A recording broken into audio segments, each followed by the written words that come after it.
Hey there Photoshop users!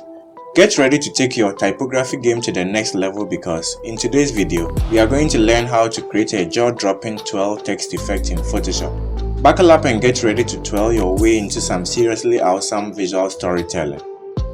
Let's start by adding our text.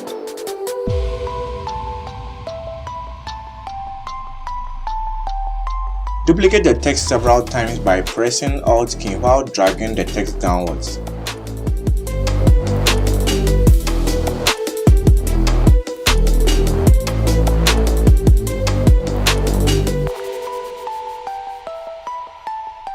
After that, group all the text layers and duplicate the group. Convert the duplicated group into a smart object and head over to the blending options. Set the fill opacity to 0 and add a stroke effect to the layer. Set the color to white and the stroke size to 3 or 4.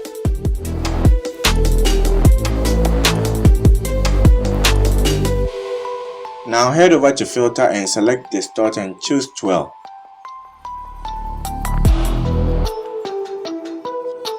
Adjust the angle to your preference and click OK. There you go, your twirl text effect is now ready. Thanks for watching this video. Help this channel grow by leaving a like and hitting that subscribe button for more Photoshop tutorials.